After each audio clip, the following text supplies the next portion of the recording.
Welcome to VVD news. ప్రజల కోసం ప్రశ్నించే గొంతునై నేను మీ సాయిసుధా రంగశెట్టి. ముందుగా ఈ రోజు ముఖ్యాంశాలకు స్వాగతం. నంద్యాల ఆంధ్రప్రదేశ్ విశ్రాంత ఉద్యోగుల సంఘం ఎన్నికల్లో ఏనుగు గుర్తు ప్యానెల్ ఘన విజయం. మహిళల హక్కులకై సమస్యల సాధనకై ఉద్యమాలకు సిద్ధం కండి. ఐద్వా రాష్ట్ర కార్యదర్శి వర్గ సభ్యులు కె రమాదేవి.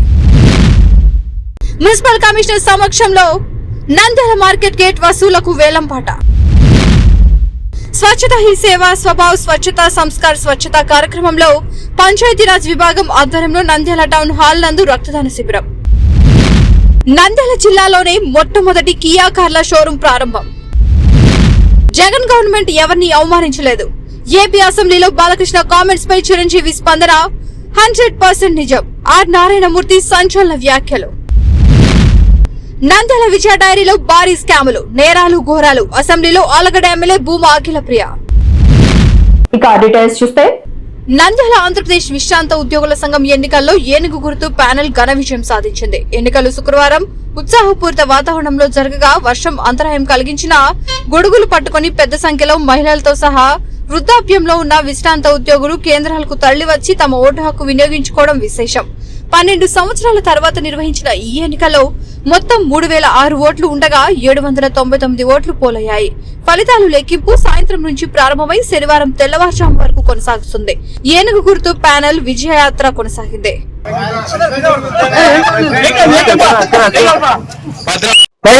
సేవ చేయాలి, వాళ్ళకి కావాల్సినటువంటి పత్రాలు అందించాలి, తర్వాత భవిష్యత్తులో వాళ్ళ యొక్క మంచి కోసం అంతా కృషి చేయాలనేటువంటి దృక్పథంతోనే ఈనాడు ముందుకు వచ్చినాం. ముఖ్యంగా ఈనాడు చాలా ఈ భవనాలు అయితేనేవి, తర్వాత ఇతర సౌకర్యాలు అయితేనేవి ఇక్కడ చాలా లోటుపాట్లు ఉన్నాయి. ఇది ఏ మాత్రము ఈ యొక్క సౌకర్యాలను గత పాలకులు ఉండేటువంటి వాళ్ళు ఏమాత్రం పట్టించుకోకుండా కేవలం ఈ డబ్బును ఎట్లా ఖర్చు పెట్టారు ఎవరికి తెలియదు. కానీ దీనికి ఆదాయం కూడా దండిగా ఉంది. కానీ కనీస సౌకర్యాలను కూడా ఈ యొక్క మెరుగుపరచలేకపోయినారు వాళ్ళు. కనీసము ఏమాత్రం కూడా వాళ్ళు పట్టించుకోకుండా కేవలము మేమే ఎన్నికలా, మేమే ఉండాలి. ఈ యొక్క ప్యానెల్ మీద గతంలో కూడా కోర్టులో కేసులు ఉన్నాయి. ఆ కోర్టు తీర్పు కూడా రిజర్వ్ అయింది త్వరలో. దానికి కూడా సమాధానం వాళ్ళు కూడా తీర్పిస్తారు. తప్పకుండా వీళ్ళకు ఏది అయితే వాస్తవమో, ఏదైతే న్యాయమో అది జరుగుతుంది. ఇప్పుడు న్యాయం జరిగిందని చెప్పి మేము పూర్తిగా నమ్ముతున్నాము. తర్వాత భవిష్యత్తులో కూడా ఈ యొక్క నిజాయితీగా, తర్వాత జవాబుదారీ పరంగా, తర్వాత క్రమశిక్షణతో, తర్వాత ఆర్థిక లావాదేవీలు కూడా క్రమశిక్షణతో మెరిగి ఏమాత్రం అవినీతి లేకుండా పెన్షనర్ల యొక్క సౌభాగ్యానికి, పెన్షనర్ల యొక్క గౌరవానికి భంగం కలిగించకుండా వాళ్ళందరినీ కూడా ముందుకు తీసుకుపోవాలని సంఘము ఇప్పుడు ఉండేటువంటి ప్యానెల్ కృషి చేస్తుంది. ఈ రోజు నిజంగా ఆంధ్రప్రదేశ్ రాష్ట్ర పెన్షన్ల సంఘానికి దిగ్విజయమైనటువంటి విజయం, ఎంతో సంతోషదాయకమైనటువంటిది. ఇది ఎందుకు సంతోషదాయకమైనటువంటిది, ఆనందదాయకం అంటున్నానంటే, కేవలం నియంతృత్వ పోకడలతో 14 సంవత్సరములు ఎన్నికలు లేకుండా ప్రజాస్వామ్యబద్ధంగా కాకుండా ఈ యొక్క సంఘాన్ని కొనసాగించడం జరిగింది. గతంలో ఈ సంఘంలో సరైనటువంటి ప్రజాస్వామిక వాతావరణం లేకపోవడం వల్ల విశ్రాంత ఉద్యోగులు చాలా వరకు మనోవేదనకు గురయ్యారు. మరి ముఖ్యంగా వారికి సామాజిక స్థితి అయితేనేమి, ఆరోగ్య స్థితి అయితేనేమి, భౌతిక స్థితి అయితేనేమి, మరి ముఖ్యంగా ఈ యొక్క భవన నిర్మాణానికి చాలా నిర్వీర్యం చేసినటువంటి వ్యవస్థను మనం చూసాము. కాబట్టి ఇలాంటి నిర్వీర్య వ్యవస్థకు ఈరోజు ఈ యొక్క విశ్రాంతి ఉద్యోగుల సంఘానికి దిగ్విజయమైనటువంటి విజయం చేకూరింది. కాబట్టి మా యొక్క సంఘం తరఫున ఈరోజు విజయం సాధించిన అందరికీ కూడా కృతజ్ఞత తెలుపుతూ, మరి ముఖ్యంగా ఈ యొక్క ఆంధ్రప్రదేశ్ రాష్ట్ర పెన్షన్ సంఘము నంద్యాల శాఖ గౌరవ సభ్యులందరికీ కూడా మరింత ధన్యవాదాలు తెలుపుతున్నాను. దేశంలోనూ రాష్ట్రంలోనూ మహిళలపై చిన్నారులపై అత్యాచారాలు పెరిగిపోతున్నాయని, వీటిని అరికట్టడంలో రాష్ట్ర ప్రభుత్వాలు ఘోరంగా విఫలం చెందాయని, అత్యాచారం చేస్తున్న వారిపై ప్రభుత్వం కఠిన చర్యలు తీసుకోవడంలో నిర్లక్ష్యం వహించడం వలన రోజు రోజుకు మహిళలపై జరుగుతున్న దాడులు పెరిగిపోతున్నాయని, వాటికి అడ్డుకట్ట వేయడంలో ప్రభుత్వాలు విఫలం అయ్యాయని అఖిల భారత ప్రజాతంత్ర మహిళా సంఘం రాష్ట్ర కార్యదర్శి వర్గ సభ్యులు కంకణాల రామాదేవి అన్నారు. పనిచేసే వాళ్లకు సిఆర్పీలు ఇట్లా వీళ్ళు ఉన్న వాళ్ళకు కూడా వాళ్ళ నుంచి కాకుండా పొదుపు సంఘాల నుంచి కాకుండా గవర్నమెంటే వాళ్ళకు ఖచ్చితంగా నెల జీతాలు అమలు చేయాలని చెప్పేసి పెద్ద ఎత్తున పోరాటం చేసింది కూడా అఖిల భారత ప్రజాతంత్ర మహిళా సంఘం, అదేవిధంగా శ్రామిక మహిళా సంఘము. అదేవిధంగా ఈ రోజు ఒంటరి మహిళలు, వితంతువులు, అదేవిధంగా భర్తలు వదిలేసిన వాళ్ళు, ఇట్లాంటి వాళ్ళందరికీ కూడా పెన్షన్ సౌకర్యం కల్పించాలి. వాళ్లకు సంబంధించి పనులు దొరక్క చాలా రకాలుగా ఒంటరి మహిళలు అనేక రకాల ఇబ్బందులకు గురవుతా ఉన్నారని చెప్పేసి మహిళా సంఘంగా పోరాటం చేసి సాధించుకోవడం జరిగింది. కాబట్టి ఇంకా అనేక రకాల సమస్యలు ఈ రోజు మరుగుదొడ్ల సమస్య అయితేనేమి, మంచినీళ్ల సమస్య అయితేనేమి, స్థానిక సమస్యలు, రోడ్ల సమస్య అయితేనేమి, ఇట్లా అన్ని రకాల సమస్యల పైన అదేవిధంగా ప్రతి ఒక్కరికి కూడా ఈ రోజు ఎవరైతే పేదవాళ్ళు ఉన్నారో అర్హులైన పేదవాళ్ళందరినీ గుర్తించి ఖచ్చితంగా వాళ్ళందరికీ ఇళ్ల స్థలాలు అనేటివి ఇవ్వాలని చెప్పేసి కూడా అఖిల భారత ప్రజాతంత్ర మహిళా సంఘంగా డిమాండ్ చేయడం జరుగుతా ఉంది. అఖిల భారత ప్రజాతంత్ర మహిళా సంఘం ఐద్వా నంద్యాల పట్టణంలో మహిళా సమస్యల పరిష్కారం కోసం రాబోయే కాలంలో నగరంలో ఉన్నటువంటి మహిళా సమస్యల పరిష్కారం దిశగా పనిచేయడం కోసం ఐద్వా మహిళా సంఘంగా జనరల్ బాడీ సమావేశాన్ని ఇక్కడ ఏర్పాటు చేయడం జరుగుతా ఉంది. ఈ రోజు ఈ జనరల్ బాడీ ప్రధాన ఉద్దేశం ఏంటంటే, ఈ రోజు రాష్ట్రంలో గాని దేశంలో గాని మహిళల మీద జరుగుతున్నటువంటి అఘాయిత్యాలు, అన్యాయాలకు వ్యతిరేకంగా ఐద్వా దేశవ్యాప్తంగా కూడా ఈ రోజు మహిళలకి అండగా నిలుస్తా ఉంది. ఈ రోజు దేశంలో ఉన్నటువంటి పాలకులు ఏదైతే ఉందో మహిళా సమస్యల పరిష్కారం కోసం గానీ, అట్లాగే మహిళలకు సంబంధించినటువంటి చట్టాలని పటిష్టంగా అమలు చేయడం కోసం గానీ ఈ రోజు శ్రద్ధ వహించిన పరిస్థితిలో ఈ రోజు మహిళలు తమకు న్యాయం చేయాలంటూ ఈ రోజు ముందుకు వస్తున్నటువంటి పరిస్థితిని మనం చూస్తా ఉన్నాం. దాంతో పాటుగా ఈ రోజు ఏదైతే కూటమి ప్రభుత్వం అధికారంలోకి వచ్చిన తర్వాత మహిళలకు ప్రవేశించినటువంటి ప్రభుత్వ పథకాలు ఏవైతే ఉన్నాయో వాటన్నిటిని కూడా అమలు చేయాలని చెప్పేసి ఈ సందర్భంగా డిమాండ్ చేస్తా ఉన్నాం. దాంతో పాటుగా ఈ రోజు డోక్రా మహిళలకు ఈ రోజు 0 వడ్డీ రుణాలను ఇస్తానండి, దాన్ని ఊసేయలేదు. దాంతో పాటు ఇంకా ఈ రోజు ఉచిత సిలిండర్లు సంవత్సరానికి 3 ఇస్తానన్నటువంటి పరిస్థితి, అది 1, 2 కూడా ఈ రోజు మహిళలందరూ కూడా అందని పరిస్థితి. అట్లాగే ఈరోజు ప్రతి మహిళకు కూడా ఇంటిలో ఎంతమంది ఉంటే అంతమందికి ఈ రోజు 1500 చొప్పున ఆ అకౌంట్ లో వేస్తానండి. ఇప్పుడు సంవత్సరాలు గడుస్తా ఉన్నా గానీ దాని మీద ఎలాంటి ఇది ప్రభుత్వం చూపట్లేదు. ఏదైతే ఈ ఉచిత బస్సు అనేది ఈ రోజు మహిళలకు కొంత ఉపయోగపడుతున్నా గానీ బస్సుల కోసం ఈ రోజు గంటల తరబడి ఎదురు చూడాల్సినటువంటి పరిస్థితి కొనసాగుతుంది అన్ని డిపోల్లో. ఖచ్చితంగా బస్సుల సంఖ్యను ఈ రోజు పెంచాలని చెప్పేసి ఐద్వా మహిళా సంఘంగా డిమాండ్ చేస్తా ఉన్నాం. గత కొంతకాలంగా వాయిదా పడుతూ వస్తున్న మార్కెట్ గేట్ వసూలకు వేలంపాటను శనివారం నిర్వహించారు. నంద్యాల మున్సిపల్ కమిషనర్ బండి శేషన్న, అసిస్టెంట్ కమిషనర్ వెంకటదాస్ సమక్షంలో మున్సిపల్ గేట్ వసూలకు వేలంపాట నిర్వహించారు. 6 నెలల కాలానికి నిర్వహించిన వేలంపాటలో నంద్యాల మార్కెట్ అధ్యక్షుడు హర్షత్ అత్యధికంగా 23,70,000 రూపాయలకు దక్కించుకున్నారు.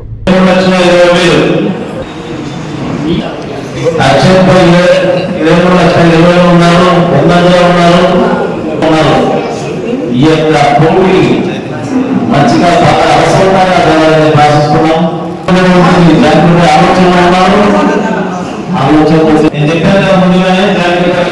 ఈరోజు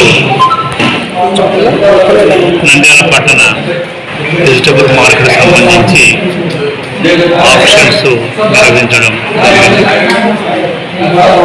ఇవి ప్రతి ఏడాది ఏప్రిల్ మాసానికి ముందుగానే జరగాల్సింది.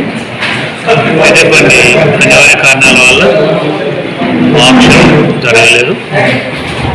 యొక్క మార్కెట్ ఆప్షన్స్ అన్నీ కూడా ఫైనాన్షియల్ ఇయర్ ఆధారంగా జరుగుతున్నాయి.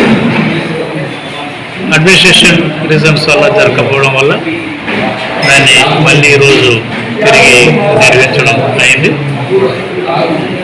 ఏప్రిల్ నుంచి సెప్టెంబర్ 30 వరకు 6 నెలల కాలం గడిచింది. ఈ కాలాన్ని మినహాయించి అంతకుముందు జరిగినటువంటి హైయెస్ట్ బిడ్డదారులు ఎవరైతే ఉంటే దాన్ని 3 years యావరేజ్ పెట్టుకొని ఈరోజు యావరేజ్ చేసి రౌండెడ్ చేసి ఆప్షన్ వేయడం అయింది. కొంతమంది పార్టిసిపేట్ అయ్యారు. హైయెస్ట్ బిడ్డర్గా హర్షద్ అనేటువంటి ఆయన సక్సెస్ బిడ్డర్గా ఉన్నారు. ఈ యొక్క అంశాన్ని నెక్స్ట్ సమావేశంలో కౌన్సిల్ సమావేశంలో ప్లేస్ అయిపోతున్నాం. స్వచ్ఛతా హీ సేవా స్వభావ్ స్వచ్ఛతా సంస్కార్ స్వచ్ఛతా కార్యక్రమంలో భాగంగా గ్రామ స్వచ్ఛతా హీ సేవ పక్షోత్సవాల్లో భాగంగా జిల్లా పంచాయతీరాజ్ విభాగం ఆధ్వర్యంలో నంద్యాల టౌన్ హాల్ నందు రక్తదాన శిబిరాన్ని నిర్వహించారు. జిల్లాలోని గ్రామ పంచాయతీ కార్యదర్శులు ఎంపీడీఓలు ఆధ్వర్యంలో నంద్యాల టౌన్ హాల్ నందు రక్తదాన శిబిరం నిర్వహించారు. జిల్లాలోని వివిధ గ్రామాల పంచాయతీ కార్యదర్శులు ఎంపీడీఓ కార్యాలయ సిబ్బంది రక్తదానం చేయడం జరిగింది.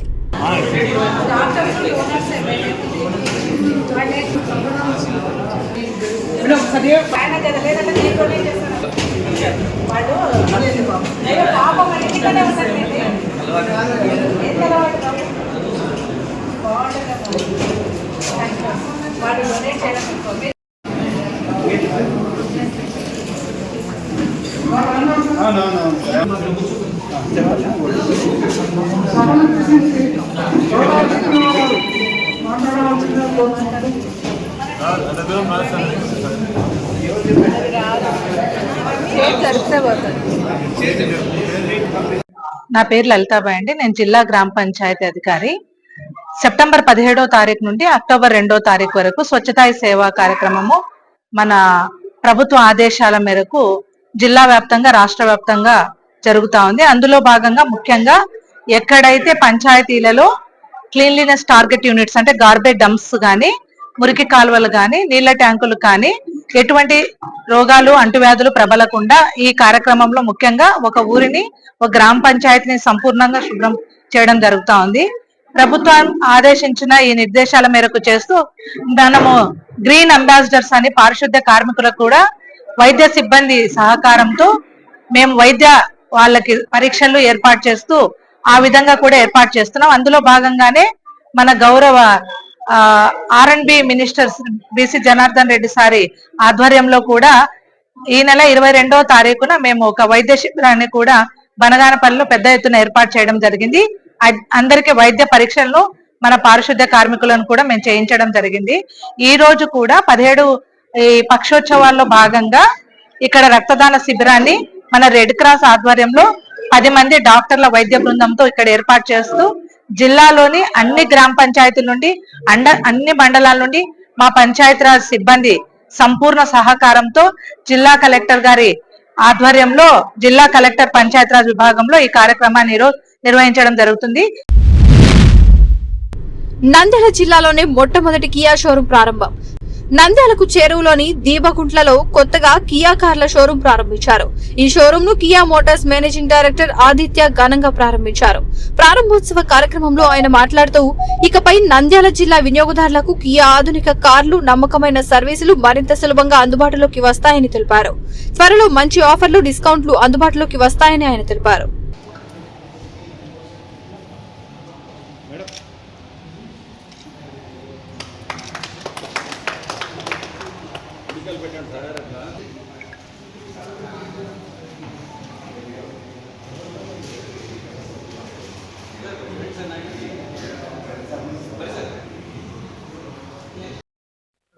అందరికీ నమస్కారం.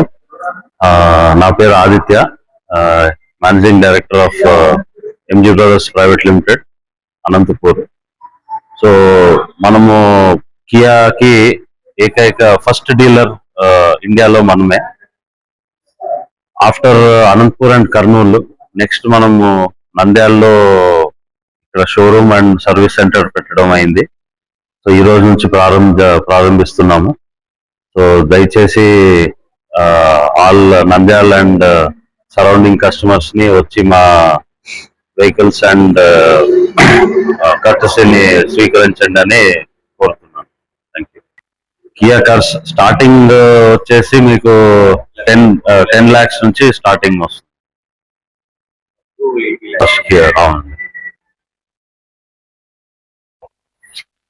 తర్వాత మాకు వాళ్ళే చూసి కర్నూలు అండ్ కడప కూడా ఇచ్చారు, కానీ కడప మనం తీసుకోకుండా అనంతపురం, కర్నూలు చేశాము రెండింటికి. సో ఇందులోన 11 lakhs నుంచి 80 lakhs దాకా వెహికల్స్ ఉన్నాయి.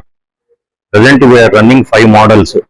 దీంట్లో ఇప్పుడు ప్రజెంట్ ఎలక్ట్రికల్ వెహికల్స్ కూడా ఉన్నాయి. తర్వాత ఇంకా ఫ్యూచర్ లో నెక్స్ట్ ఇయర్ కు మళ్ళీ ఈ సెల్టాస్ న్యూ మోడల్, తర్వాత సీరాస్ ఎలక్ట్రిక్ వెహికల్స్ కూడా వస్తున్నాయి. ఇప్పటికీ ప్రజెంట్ 6 మోడల్స్ తో రన్ అవుతున్నాయి సార్. నా పేరు Yellappa, GM and HOD of MG brothers Kia showroom, Kurnool, Anantapur and Nandyal. Support Balaraju నా పేరండి. ఇక్కడ మనకి నంద్యాలలో షోరూమ్ ఉందని చెప్పారు. తెలిసిన వెంటనే నేను కర్నూలుకి వెళ్ళి కియా షోరూంలోకి వెళ్ళి కారు బుక్ చేశాను. ఎందుకంటే కియా అనేది బ్రాండ్ మన ఇండియాది కాబట్టి ఫస్ట్ మన అనంతపురంలో స్టార్ట్ చేశారు. దానివల్ల నాకు కియా అంటే కార్ అంటే చాలా ఇష్టము. అందువలన కియా కార్ని మేము తీసుకోవడం జరిగింది. ఈరోజు మన నంద్యాలలో షోరూమ్ ఓపెనింగ్ సందర్భంగా ఫస్ట్ కారు మాదే.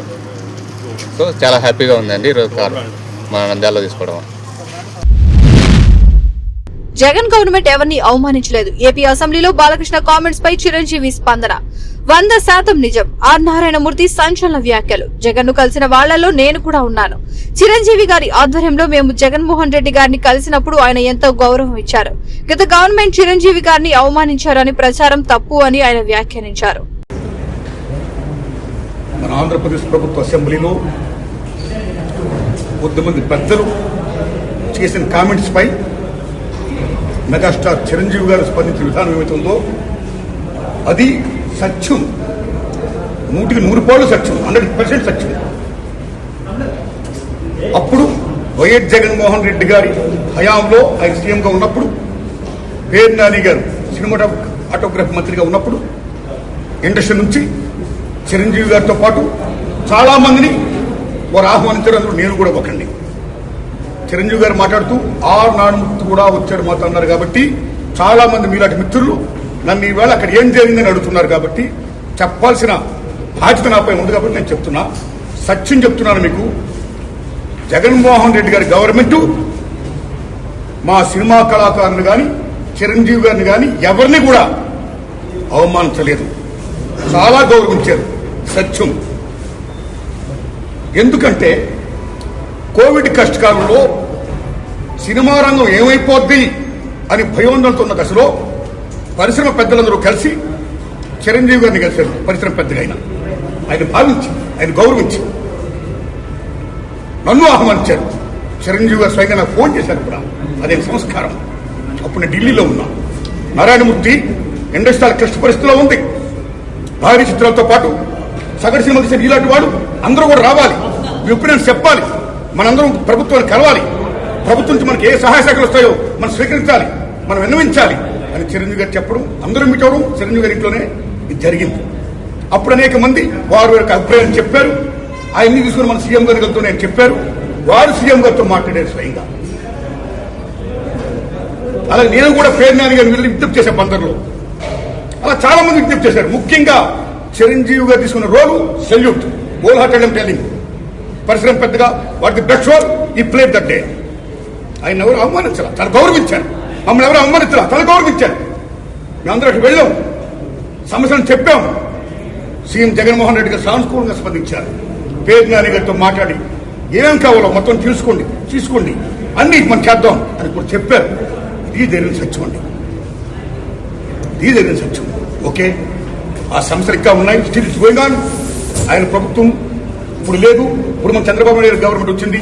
ఇప్పుడు ఈ గవర్నమెంట్ లో ఆనాడు ఎక్కడ ప్రియాంబుల్, గత గవర్నమెంట్ లో ఏ ప్రియాంబుల్ ఉందో, ఏ ప్రజలకి ఏ సమస్యలు ఉన్నాయో, ఏ ఇండస్ట్రీకి, cinema industry, anybody anything else, వాళ్ళకి ఏ సమస్యలు ఉన్నాయో అకార్డింగ్ టు ప్రియాంబుల్ గత ప్రభుత్వంలో ప్రజలు విన్నవించుకున్న విన్నపాలు ఏమైతే ఉన్నాయో ఆ విన్నపాలని ఇప్పుడు, ఆ సమస్యలు ఇప్పుడున్న ప్రభుత్వం చంద్రబాబు నాయుడు హయాంలో నెరవేర్చాలని, దానికి సినిమాటోగ్రఫీ మంత్రి గారు దుర్గేష్ గారు సహకరించాలని, మన తెలుగు ఇండస్ట్రీ నుంచి వెళ్లి ఇవాళ డిప్యూటీ సీఎంగా ఉన్న పవన్ కళ్యాణ్ గారు చొరవ తీసుకోవాలని నేను విజ్ఞప్తి చేస్తూ మా సమస్యల్ని, మన పరిశ్రమ సమస్యల్ని క్లియర్ చేయాల్సిందిగా మనస్ఫూర్తిగా వారిని కోరుకుంటున్నా.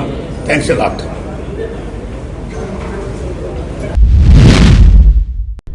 ఎంతో నాణ్యత నమ్మకం ఉన్న విజయ డైరీ సంస్థను గత ప్రభుత్వం వాళ్ళ అవినీతి అక్రమాల కోసం పాలు కల్తీ చేసి ప్రజల ప్రాణాలతో చెలగాటమాడే ప్రయత్నం చేశారు. సంస్థకు ఉన్న మంచి పేరును పాడు చేసిన వారిపై కఠిన చర్యలు తీసుకోవాలని ప్రభుత్వ దృష్టికి తీసుకెళ్లాను అని అసెంబ్లీలో అలగడ్డ ఎమ్మెల్యే అఖిల ప్రియ ప్రభుత్వాన్ని కోరారు.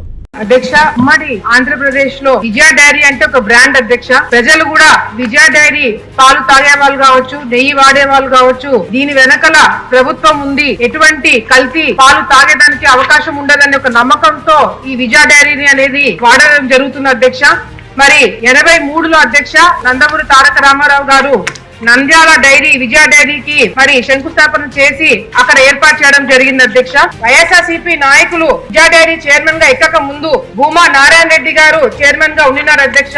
ఆయన ఈ 35 సంవత్సరాలు ఎటువంటి అవినీతి జరగకుండా, ఒక్క చుక్క పాలనలో కల్తీ కాకుండా ఆ సంస్థని ఏర్పాటు చేయడం జరిగింది అధ్యక్ష. ఎప్పుడైతే వైఎస్ఆర్సీపీ నాయకుల కళ్ళు విజయ డైరీ మీద పడిందో అధ్యక్ష, ఆ రోజు నుంచి ఈ రోజు వరకు అంతా కూడా కల్తీ జరిగి మనంతా కూడా నాశనం చేయడం జరిగింది అధ్యక్ష. ఉదాహరణకు అధ్యక్ష, సంవత్సరం క్రితము తెలంగాణలో నల్గొండ గ్రామంలో అధ్యక్ష విఎన్ఆర్ డైరీ అనేది మూతపడింది అధ్యక్ష.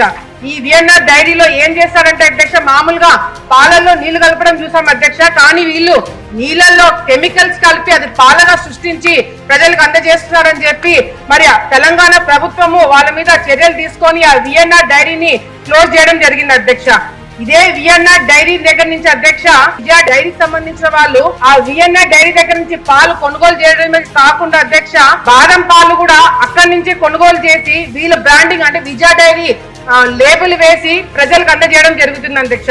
అంటే ఈ బాదం పాలు తయారు చేసే మిషనరీ విజయ డైరీలో ఉన్నా కూడా ఎందుకు బయట నుంచి వీళ్ళు బాదం పాలు కొంటున్నారు అనేది కూడా ఈ రోజు వాళ్ళు సమాధానం చెప్పాల్సిన అవసరం ఎంతైనా ఉంది అధ్యక్ష. ఒక తల్లి ఆ బాదం పాలు పిల్లలకు అందిస్తున్నప్పుడు బాదం పాలు అందిస్తున్నారు అనుకుంటుంది అధ్యక్ష, కానీ విషం అందిస్తున్న పరిస్థితి ఈ రోజు విజయ డైరీ తీసుకురావడం అనేది చాలా చాలా దురదృష్టమైన విషయం అధ్యక్ష. అంతేకాకుండా పాల పొడి తయారు చేసే మిషనరీ కూడా నంద్యాల విజయ డైరీలో ఉన్నా కూడా బయట నుంచి కొటేషన్లు తీసుకొని సంవత్సరానికి వీళ్ళకు 4000 టన్నులు అవసరమైతే వీళ్ళు విజయ డైరీలోనే ఉన్న మెషినరీతో వాళ్ళు తయారు చేసింటే 10 కేజీలకి 270 రూపాయలు వీళ్ళకి ఖర్చు అయ్యేది అధ్యక్ష. వీళ్ళు బయట నుంచి ప్రొక్యూర్ చేసుకోవడం వల్ల 10 కేజీలకి 400 రూపాయలు వీళ్ళు ఖర్చు పెడతారు అధ్యక్ష. అంటే 5 సంవత్సరాల్లో 25 కోట్ల రూపాయలు నష్టము విజయ డైరీకి తీసుకొచ్చారని సంగతి ప్రభుత్వం దృష్టికి తీసుకొని వస్తున్నారు అధ్యక్ష. చూశారు కదా, ఇవి ఇవాళ ముఖ్యాంశాలు. మరిన్ని ముఖ్యాంశాలతో మళ్ళీ కలుద్దాం. అంతవరకు చూస్తూనే ఉండండి వివిడి న్యూస్, ప్రజల కోసం ప్రశ్నించే గొంతునాయి.